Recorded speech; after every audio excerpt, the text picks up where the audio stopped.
Olá, paz seja convosco, graças a Deus. Estamos em mais uma matéria, dessa feita a teologia pastoral, né? Uma matéria que fala do chamado, do pastoreio, da vocação. E vamos instaurando para a gente dar início. Estava com saudade já, saudade da turma, saudade do calor, do abraço, mas iremos continuar com as videoaulas. Deus abençoe a todos. Vamos orar para a gente dar início? Senhor, nosso Deus, nosso Pai, no nome de Jesus, vem nos abençoar, nos dar maturidade, sabedoria, discernimento. Deus, nos dá sabedoria, nos ajuda, Pai, a compreendermos a respeito dessa matéria, que possamos crescer e amadurecer na graça, no conhecimento e colocar em prática, Pai, para o crescimento do reino e para o nosso crescimento, Pai, em nome de Jesus. Amém. Essa disciplina,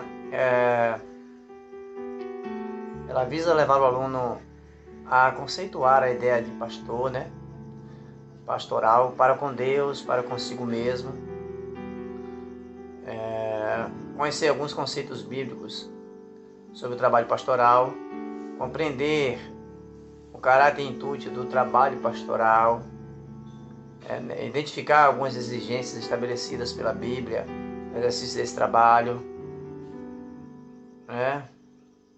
auxiliar na compreensão do chamado. Muita gente às vezes tem um chamado, mas ainda não se encontrou, né? Essa matéria visa isso, tentar ajudar as pessoas a se encontrar. E ela ajuda a identificar cada atribuição do pastor, né? E seus objetivos, a compreender a natureza e os limites da autoridade do pastor, e analisar a ética pastoral. Nós vamos para a página número 13, nossa primeira lição. O pastor. O conceito bíblico de pastor, como profissão que cuida do rebanho de ovelhas, foi tomado como modelo para designar os líderes de Israel no Antigo Testamento, sendo Israel o povo de Deus e ovelhas de seu pastoreio. Seus líderes deveriam, sob a supervisão de Deus, cuidar, alimentar e protegê-las. E protegê-lo como pastores faziam com o rebanho de seus senhores. Aí entra o contexto, né, bíblico, da profissão do pastor, com o cuidado que tinha com as ovelhas. A definição. Nós poderíamos definir pastor como um líder, um pai, um amigo, mas vamos fazer as definições do nosso modo. Vamos definir o pastor como líder eclesiástico chamado, qualificado, treinado para cuidar do rebanho de Deus. É muito bom, interessante frisar isso, né?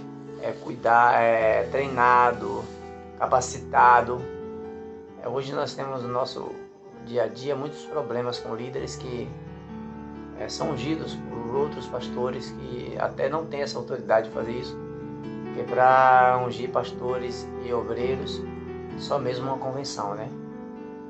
Hoje no Brasil, na Bahia, muitas igrejas pequenas, igrejas, nada contra essas igrejas, mas a maneira que trabalham, que fazem, está aí deixando a desejar. Assim era a igreja primitiva.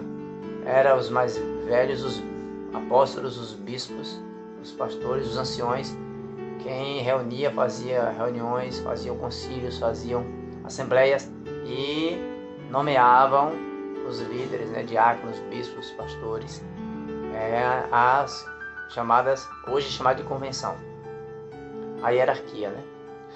O Novo Testamento, pastor, bispo, presbítero, embora possuam significados etimológicos distintos, são sematicamente idênticos. Significa a mesma coisa, descreve um indivíduo que ocupa a posição de liderança na Igreja de Cristo. A quadrangular é um pouco diferente, né? Tem a questão obreiros credenciados, né? Tem os diáconos, obreiros credenciados. No caso do nosso diácono, não faz parte do ministério. Ele sim serve a Deus, faz o serviço, mas ele não faz parte das diretrizes ministeriais. Obreiro, que é aquele que estuda um ano básico, já pode ir para a convenção e ser levado a obreiro, apresentado como obreiro, documentado como obreiro. E esse obreiro na igreja quadrangular pode vir ser um pastor titular. Ele pode ter o título de pastor e assim seguir a carreira. Daí então ele vai ficar 2 anos, mais dois são 6 anos para ser ministro do evangelho, né? Ele fica 2 como obreiro, 2 como auxiliar, pastor auxiliar, 2, e 2 como titular. Como titular ele vai elevado a aspirante e assim sucessivamente, tem uma carreira a seguir. Em 6 anos ele vira ministro do evangelho, que é o título mais alto da carreira pastoral. Bem, o número 1.1, os termos bíblicos. No termo bíblicos que expressam a ideia de pastor são, no Antigo Testamento, pastor, ofício quem cuida de rebanho. Como título foi aplicado aos líderes de Israel. 1.1.2, no Novo Testamento, episcopos, supervisor, bispo, designação do líder eclesiástico de uma comunidade local. Conforme Atos 20 e 28, Filipenses. Inclusive, João era chamado de ancião, outra hora era chamado de bispo. A igreja primitiva usou alguns desses termos. Um outro ponto. Presbíteros, mais velho, ancião. Como o título de liderança, presbítero é usado a partir da consideração que se tinha pelos mais velhos. O conceito evoca o reconhecimento da autoridade concedida pela sabedoria e experiência. O apóstolo Paulo ele adverte a igreja a ter cuidado em levantar líderes na igreja, né? Não levar os neófitos na fé, os novos na fé, para evitar problemas, esperar pessoas maduras, as pessoas serem maduras, amadurecer na fé, se fortalecer na fé, para aí sim ter todo o processo de treinamento, como os discípulos fizeram, né? Eles iam fazer os discípulos, treinavam e depois enviavam. Um outro ponto poimenas, pastor, intitula a função do líder da igreja de Cristo. Este tema está presente em Efésios 4:11, juntamente com outros ministérios. O termo foi usado por Cristo ao vindicar para si seu padrão de pastor.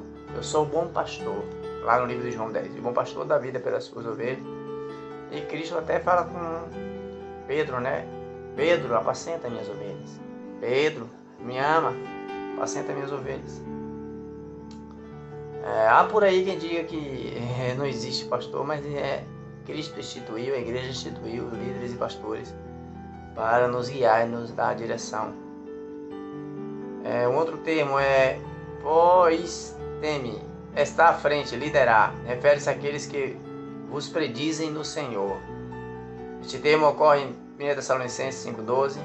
Pelo contexto, não se trata de um cargo institucionalizado, mas sim uma tarefa exercida sob influência do ambiente dominado pela atmosfera carismática, tão frequente nas primeiras comunidades cristãs. Algumas igrejas usam o termo ancião, e está correto também. Ancião, bispo, presbítero, pastor, todos vão ter o mesmo significado, que é liderança, liderar grupo, liderar comunidades. Pastor, bispo, presbíteros, anciões são títulos dados aos líderes das igrejas. Essa é uma observação minha. Vamos para a página de número 16. Tópico 2. O caráter do ofício pastoral. O pastorado cristão não é uma atividade profissional como o trabalho secular, em que as finalidades principais é o sustento do indivíduo e seus dependentes. O postulante ao ministério pastoral não deve aspirá-lo tendo em vista vantagem financeira, posição de ascendência sobre os demais ou simplesmente status social. Não pode querer, ganhar a vida. Na verdade, o apóstolo Paulo orienta que diga no obreiro do salário, seja bem remunerado, o presbítero com honras. É necessário ter o sustento, sim, mas não é o foco. Até porque aqueles que o fazem dessa forma, uma hora vai se esbarrar, se não for por amor, se não for pelo chamado do Senhor, exceto os falsos, né? Existem os charlatões, os falsos, esses vão ficar até o dia que Jesus voltar e um dia serem julgados. Mas pessoas sérias, que até pensam ser ou querem ser, mas se não tiver o chamado, pode até começar, mas não vai conseguir chegar. Pessoas de Deus, se tiverem equivocadas no chamado, eles não vão conseguir continuar uma coisa se não for mesmo escolhido, chamado, vocacionado a ser o pastoreio. Até porque é uma missão dolorosa, árdua, difícil. Muita gente acha bonito. É bonito ser pastor, ou você pastor, ser pastora. É bonitinho, parece bonitinho, mas o preço é... A maioria de vocês que participam dessa aula vivem perto dos pastores, veem, né, assistem a vida do que é a vida de um pastor, uma pastora, dedicado, sincero, sério, né, o preço que deve pagar pelo rebanho, pela obra, pela igreja. O pastorado cristão é o exercício da liderança espiritual na igreja de Cristo, exercido por alguém que foi chamado por Deus, motivado e movido pela Bíblia, e faz seu trabalho de acordo com os seus ensinamentos. O pastorado cristão é um ofício essencialmente servil, o que faz com que o amor de Deus e ao próximo sejam as principais disposições à humildade, altruísmo, amor ao próximo, né? E diligência, as virtudes basilares. O que Cristo mais pregou e ensinou, quem tem o chamado, isso vai arder mesmo no coração de quem tem o chamado. No livro de 1 Timóteo 5,18 fala, né, que digno é o obreiro dos seus salários, da sua remuneração. Até porque hoje se vê muito profissionalmente. Muita gente optou em não viver de igreja, não ser pastor, não ser profissionalmente, viver disso aí, por conta de falatórios, por conta de até mesmo o gosto da pessoa. Eu mesmo não sonhava, não pensei que um dia eu iria viver e que iria precisar do salário da igreja. Eu sonhava em ter meus negócios, minha empresa, e etc, etc. Mas o chamado vai nos levando, vai nos direcionando, e chega um momento que a gente tem que fazer escolhas, né? A igreja vai crescendo, membros, e tenha cuidado com as ovelhas. O pastor que trabalha é bem complicado, pastorear e trabalhar, ter uma vida secular, uma vida, vamos dizer assim, profissional duplamente ou triplamente é complicado. Eu já tive essa experiência e é muito difícil, é muito desgastante. Até porque não vai atender 100%, né? Dedicar a vida a uma profissão, uma emprego, uma empresa, e dedicar a vida ao ministério. São raras as exceções que já tem um negócio muito bom, próspero, tem gerentes, tem líderes, tem pessoas capazes para dirigir seu negócio e tem liberdade, independência financeira para escolher, se for vocacionado, gastar tempo e gastar a vida na vocação, que é muito raro, muito difícil, né? A pessoa tem uma independência financeira muito boa, a ponto de não precisar de abrir mão do salário. Na Bahia, na nossa realidade, a grande maioria começam trabalhando. Com o tempo, depois de muito tempo, é que com o crescimento da obra, com o crescimento do rebanho, é que vai abrindo mão, e chega um momento que tem que abrir mão mesmo da vida secular. Nada contra também quem deseja trabalhar. Agora, minha opinião hoje é que o pastor não deva trabalhar, porque ele não vai atender 100% o chamado. Se ele tiver tem que trabalhar, tem que fazer, é muito difícil. A carga horária é muito pesada, a carga psicológica e emocional é muito pesada, e ele não vai render o que deveria, pode ter certeza disso. Posso dizer isso porque já vivi isso na pele. Não rende o que deveria render, né? Até porque o tempo vai ser escasso. O modelo de Cristo ao se declarar bom pastor deve ser adotado pelos líderes da igreja como padrão para o exercício de um ministério pastoral saudável e fecundo. Tem que dar frutos, gera frutos. A condição bíblica para o pastorado é que o líder cristão, a exemplo do apóstolo Paulo, seja um imitador de Cristo, alguém em quem a igreja possa se espelhar. Eu até lembrei de um estudo que eu estava participando, e o pastor falou assim: um homem de Deus, o pastor dedicado, estudava muito a Bíblia, e nas horas vagas ele procurava fazia faxina na sua casa, no seu quintal. E um certo dia ele estava capinando um pedacinho do seu quintal, e passou um irmãozinho e disse: pastor, está trabalhando? O pastor disse: não, eu estou fazendo uma higiene pessoal aqui, mental, eu estou para esparecer minha mente aqui. E um outro dia esse irmão passou também e chegou na casa do pastor e bateu, chamou e foi atendido. E viu o pastor estudando os livros, a Bíblia, a anotação. Pastor, o senhor está estudando, pastor? Senão eu estou trabalhando. Porque o trabalho do pastor deve ser esse. Deve ser estudar a Bíblia, preparar sermões, orar pelos irmãos, visitar os irmãos, visitar o ímpio, evangelizar. O trabalho do pastor deve ser no reino, pelo menos é o que a Bíblia ensina, gastar o seu tempo, gastar a sua vida no reino. E não nada demais o pastor fazer, se ele braçal, se ele puder, se ele tiver força, se ele tiver preparo para isso, que alguns, tem pastores que, eu já até falei isso em algumas aulas, tem pastores que não sabem trocar uma lâmpada, mas são ótimos pastores, glória a Deus por isso. Tem pastores que não sabem manusear um computador, mas são ótimos pastores. Tem pastores que não sabem tocar, mas são ótimos pastores. Não necessariamente ele precisa saber trocar lâmpada, mexer em computador. É bom ter conhecimento de tudo um pouquinho, é bom sim, isso soma. Mas se ele é um bom pastor e exerce o ministério pastoral com excelência, glória a Deus por isso, né? Glória a Deus. É bom ter conhecimentos gerais em todas as áreas, né? Porque vai precisar, né, de mão de obra e até para não ser enganado, né? Com mão de obras caras, caríssimas, é bom estar por dentro das coisas. Mas não que é regra geral isso aí. Conheço, até na minha família, não só pastor, tenho conhecidos que são professores, são excelentes professores, mas não trocam uma lâmpada. Chama a gente, chama um amigo, um vizinho para trocar, porque não tem experiência com eletricidade. Então, mas são ótimos profissionais. Meu pastor também é assim. Tem pastores que são excelentes pastores, mas não sabem pôr um bloco, não sabem cavar um buraco, não sabem fazer uma pintura. E aí, mas são excelentes pastores. Graças a Deus. Página 17, número 3, tópico número 3. O intuito do ofício pastoral. O ministério pastoral existe para compreender a razão de ser da igreja. É consensual entre os estudiosos da Bíblia que a igreja tem por finalidade cumprir uma missão que consiste em 3 tarefas. Primeira, a adoração, é o serviço prestado diretamente a Deus. A adoração quer dizer serviço. Os anjos que adoram a Deus de dia e noite sem parar estão a serviço de Deus. Assim também somos nós. 2, o aperfeiçoamento dos crentes, serviço prestado a Deus em favor dos crentes. Esse é o serviço do pastor. Aperfeiçoamento dos crentes, ajudando lá na oração, no conselho, no atendimento.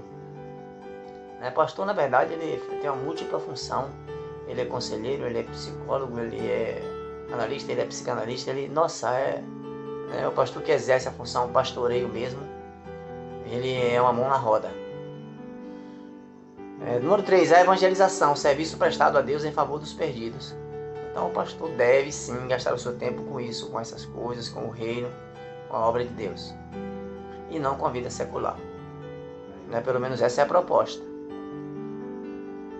Você que já sente o chamado, já vá pensando nisso. Claro, tem pessoas que já seguiram uma carreira, já estão próximos. Eu conheço muitos que já se aposentaram, têm o seu salário hoje, seu sustento, e agora vivem no ministério. Mas muitos que nem eu, que teve que ir jovem, teve que abrir mão de sonhos, de profissões, em prol do reino. E graças a Deus, Deus tem assim nos honrado e nos abençoado. Nesse contexto, não entraremos em detalhes sobre essa tríplice tarefa, a que eu falei 1, 2 e 3, da Igreja de Cristo, mas mencionamos porque, para se compreender o pastorado cristão, é preciso conhecer o contexto em que está inserido. Nesse contexto, somos levados a concluir que o pastor é o organizador e oficiante do culto e adoração coletiva, o instrutor responsável pela multiplicação do rebanho, o dirigente da evangelização e do trabalho missionário, trabalha para o aperfeiçoamento dos santos e o mestre dedicado ao estudo do ensino das Escrituras. E alguns que eu já citei antes, que não está nem aqui no livro. É amigo, psicólogo, é conselheiro. Alguns pastores, o carro é ambulância, o carro é assim, o carro dele é para obra, a vida dele é para obra. Eu que o diga, os pastores que vivem, que amam de verdade, eles dedicam sua vida, não tem hora, se ligou ele vai, chamou ele vai, ele não tem hora para chamar. O pastor que é pastor e pastoreia mesmo o seu rebanho, não existe chuva, não existe tempo que ele não vá atender uma ovelha, Esse é o papel do pastor, Já estamos concluindo. Não devemos deixar de mencionar que o grande agente por trás do trabalho pastoral é sempre o Espírito Santo. É o Espírito Santo que capacita, que faz o camarada, faz o homem e a mulher. Como o pastor Alberto, podemos citar um exemplo muito lindo, ele e a sua esposa, já há mais de 20 anos na igreja da região, deram suas vidas pela igreja, deram suas vidas por aquelas pessoas, né? Pessoas que tinham um futuro promissor, como empresários, como, né, no ramo de negócio, mas tinham chamado, sentiram o chamado e abriram mão dos seus sonhos para sonhar o sonho de Deus. E Deus tem abençoado a igreja, né, quadrangular, graças a Deus, agora que é a nossa região. E assim, aqueles que têm um chamado, que têm a vocação, não adianta correr. Deus vai apertando, vai dali, vai daqui, e vai chegar um momento que vai ter que fazer uma escolha, e que Deus possa te guiar nessa escolha, né? Todos vocês que têm um chamado do Senhor, alguns têm mesmo chamado pastoral, outros têm chamados para ser um líder, para ser um braço direito do pastor, da igreja, né? Isso é o que é importante, é estar trabalhando no reino, estar envolvido com o reino, mas está fazendo sim, faz o trabalho pastoral. Aquele que trabalha liderando um grupo, ele resolve problemas, ele aconselha, ele faz um trabalho sim, pastoral, não sendo um pastor no ministério, não um pastor em documentos, um pastor oficialmente, mas ele está fazendo um trabalho pastoral e deve continuar fazendo, né? Seja onde for, seja qual for a área que você gosta, que você trabalha. Alguns são missionários, né? Tem alguns do ITQ que já me dizem, eu gosto de fazer missões. E vamos começar aí em breve um trabalho de missões aí nas cidades pequenas, tá abrindo igreja. Birapitanga mesmo vai pedir a benção do nosso líder para a gente ver uns missionários, para a gente fazer uns trabalhos de missões aqui, em nome de Jesus. Que Deus em Cristo vos abençoe de uma forma toda especial e até a nossa próxima aula. Deus abençoe.